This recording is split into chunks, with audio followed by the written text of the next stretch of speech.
El siglo XX también es de muchos cabildos. Bueno, el siglo XIX, digamos que el proyecto cruceño sigue vigente. Miguel Suárez Arana construyó la salida al Atlántico, los cruceños están produciendo, Daniel Suárez... Son dos Suárez Arana.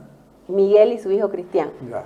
Daniel Suárez trae la primera máquina a vapor para producir azúcar, los hermanos Chávez traen la segunda. O sea, además es tan interesante porque hay una petición al gobierno de parte de los cruceños de que lo liberen de impuestos para importar estas máquinas a vapor y el gobierno se las niega.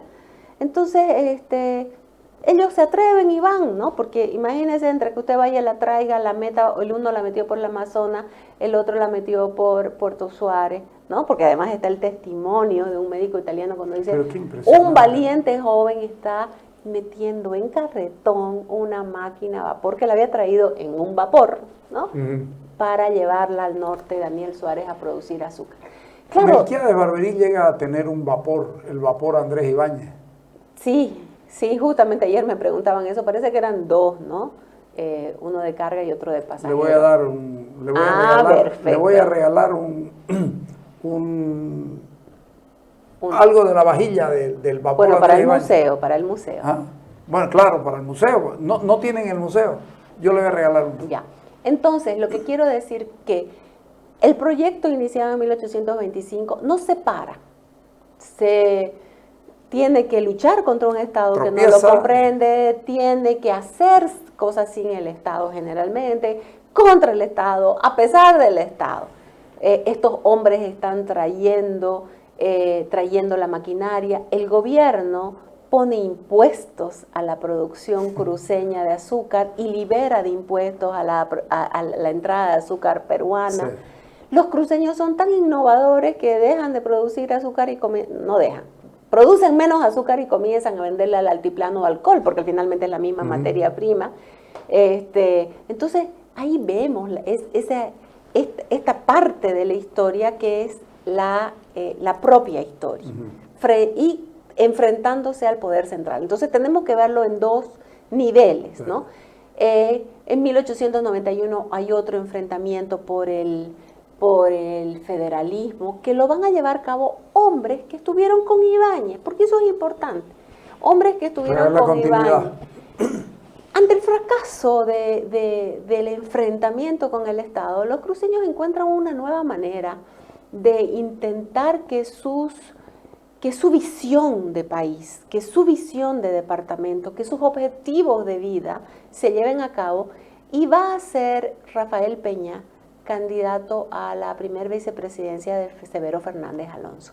Y solo como dato, de los 6.000 votantes que habían en Santa Cruz, 5.000 votan por Severo Fernández, que era conservador, y 1.000 por Pando. ¿Cuál era la diferencia? Bueno, si hay un vicepresidente cruceño, seguramente... Vamos a tener mejores opciones. Bueno, ahí se viene la famosa guerra civil y se traslada la capital de Sucre a La Paz. Con la excusa del federalismo. Con la excusa del federalismo, pero aquí es bueno decir que ya la capital estaba definida en Sucre con la constitución de Lasco. Ya. No, la del 26 no, de 1826 dice se creará una ciudad, con Velasco se establece, y ellos dictan una ley de radicatoria para que los presidentes radiquen, porque entre 1825 y 1900 los presidentes estaban donde querían. Donde querían, era itinerante. Itinerante. Entonces, para que radiquen, y esto va a provocar la famosa guerra mal llamada federal, porque es una guerra civil, y sí es una guerra civil porque el ejército se divide, una parte apoya al norte, otra apoya al sur, triunfa La Paz, y la capital se va a La Paz, Sucre queda disminuida, y la asamblea de ese año recentralizará el poder. Entonces los cruceños tienen que plantearse otros objetivos. Pero también hay otras vías cruceñas, como las vías institucionales, ¿no? El memorándum de 1904, que no es nada nuevo, es producto de los últimos 25 años. Recoge los últimos 25 años y los plasma. Pero lo argumenta, están diciendo... Pero es perfecto, ¿no? Construyan el ferrocarril oriental que vincule a Santa Cruz con el río Paraguay y desde Santa Cruz a Cochabamba o a Sucre. Sí. La gente cree que el memorándum dice el ferrocarril Santa Cruz-Cochabamba. Están equivocados, deben leerlo bien. El ferrocarril oriental es Santa Cruz al río Paraguay. Salir al Atlántico por el río Paraguay es un objetivo que sigue vigente hoy. ¿No? Han pasado 200 años y queremos ese camino que lo hemos ido conquistando. Que además ya demostramos que es mucho más fácil para todos. Pero el Estado se niega como se negó hace 200 años. Entonces, en 1904, los cruceños están planteando, el poder local sigue, ¿no? Y en 1900 hay un golpe de Estado de Bautista Saavedra y deciden no construir ese ferrocarril que iba a vincular Santa Cruz-Cochabamba, o Cochabamba-Santa Cruz, porque en realidad ya estaba el ferrocarril en Cochabamba, y los cruceños esperaban que venga a Santa Cruz y de Santa Cruz vaya al río Paraguay. Y Bautista Saavedra dice, vamos a construir una carretera. Y es ahí cuando el Consejo Municipal... el pleito más tonto que se vio. Más tonto. El Consejo Municipal se pronuncia, Udalrico Zambrana. Es también desde el municipio.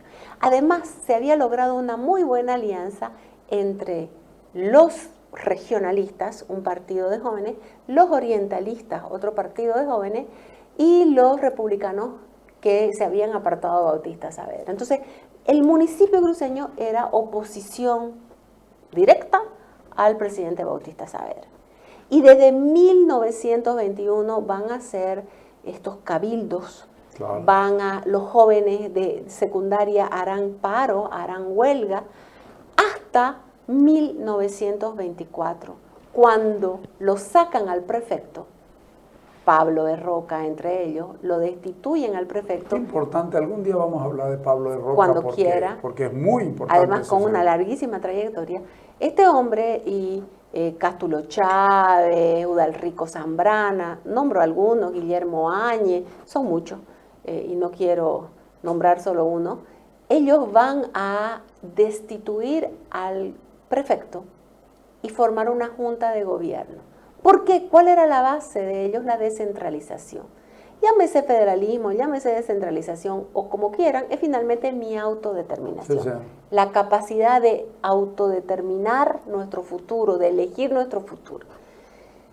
Esa rebelión de 1924, digamos, que se inició en el 1921, pero en el 24 ya va a tomar acción, que es destituir al prefecto, va a provocar que el gobierno envíe al mismísimo Hans Kunt, el alemán, que perdió la guerra del Chaco, el alemán que dirigía los ejércitos. Y después nos dicen a nosotros. Y después nos dicen a nosotros, para que tome presos, para que acabe con la rebelión cruceña.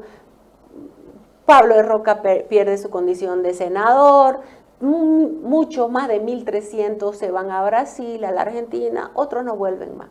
Y muchos jóvenes que vieron lo que pasó en 1924 se van a dar cuenta que el camino es otro.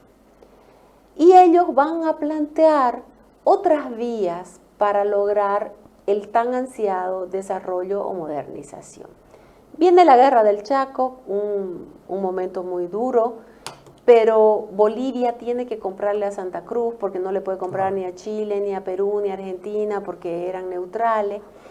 Los cruceños comienzan ya a crear sus propias instituciones, ya se había creado la Cámara de Industria y Comercio, se había creado la Cámara Agropecuaria. 16, ¿no? Sí, o sea, es una época, se habían creado muchos comités, se habían creado los círculos de amigos a la ciudad. Entonces, los cruceños van a seguir en su propio proyecto avanzando. Y después de la guerra se da la Constitución del 38 del presidente Germán Bush, que va a profundizar. Que cambia un montón de cosas en el país. Cambia un montón de cosas, firma los tratados con Brasil y Argentina. O sea que ese ferrocarril tan ansiado se va a iniciar en las fronteras y va a venir hacia aquí en vez de lo contrario. Pero también profundizará el tema del poder local, ya van a ser alcaldes rentados, van a tener más capacidades esos alcaldes que están en las capitales de provincia y en la capital del departamento. También. Claro, electos, los municipios, esa es la Constitución de 1938. Y la Constitución de 1945, que poca gente quiere recordar, y la de 1947, permite que las mujeres puedan acceder al poder municipal. Es decir, el poder... En el 47. 45 y 47.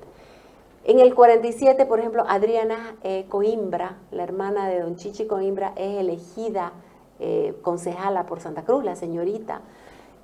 La señora Alcira Senzano de Jung es escogida alcaldesa, elegida alcaldesa de Lagunilla, capital de la provincia Cordillera.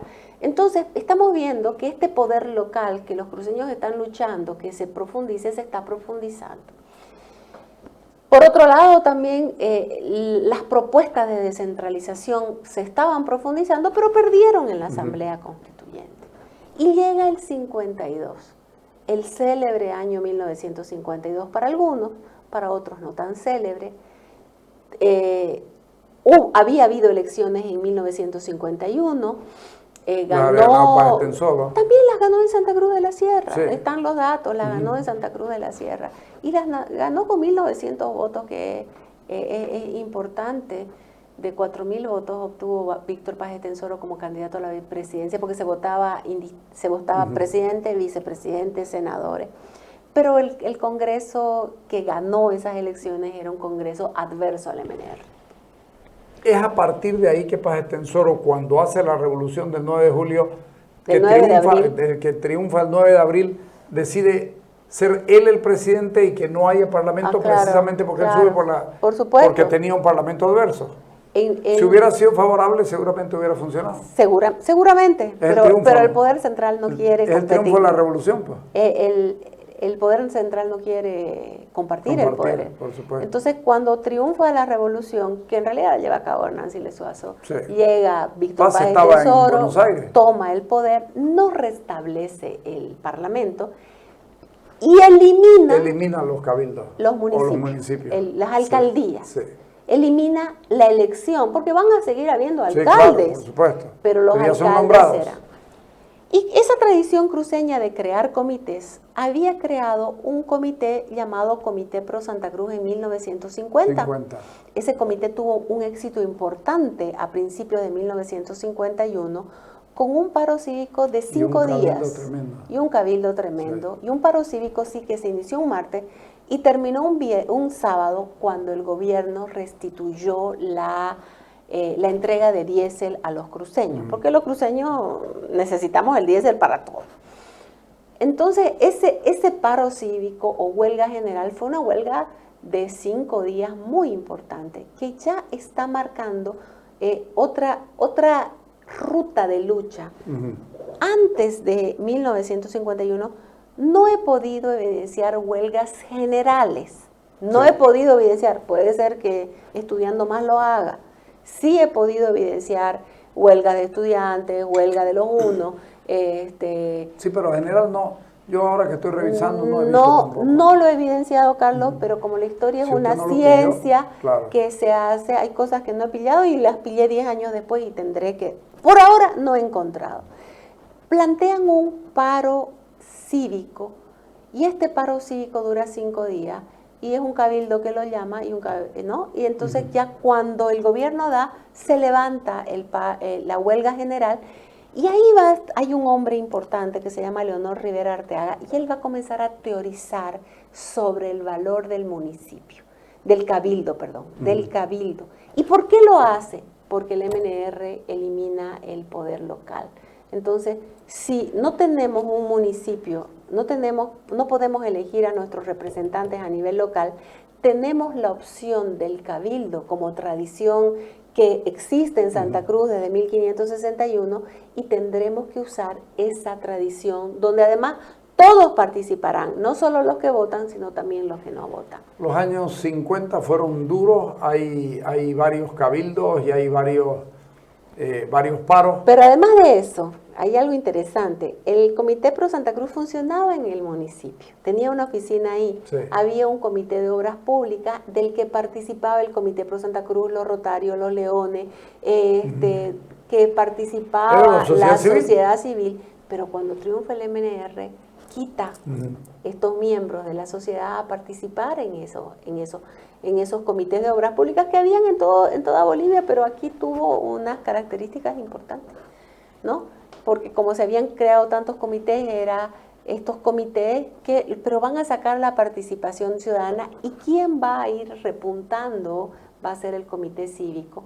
Y cuando en el año 1955, se firma el Código de Petróleo y se elimina el 11% de regalías a los departamentos, que además que se habían pagado centavos, ¿no? Moneditas habían pagado, se reactivará la fuerza, y esta fuerza ciudadana tendrá mucho más poder a partir de 1956. ¿Por qué? Porque tengo que decir que Hernán Siles Zuazo sí va a ser elegido presidente. También hay triunfo de Santa Cruz y van a haber un parlamento. Y es ese parlamento restituido con Hernán Siles Zuazo que va a tener un diputado como Virgilio Vega, cruceño, MNRista, pero cruceño, que plantee una ley interpretativa de la ley de regalías petroleras. Un articulito, ¿eh? Manteniendo el pago del 11%. Y va a ser ese parlamento, tanto diputados y senadores, que van a aprobar la ley en enero de 1957, y el presidente se negará rotundamente a promulgar. Y es otro cruceño que lo firma. 2 años después. 2 años después. ¿No? Y esto va a llevar a Rubén Julio Castro, hermano de Froilán Calleja. Hermano de Froilán Calleja Castro.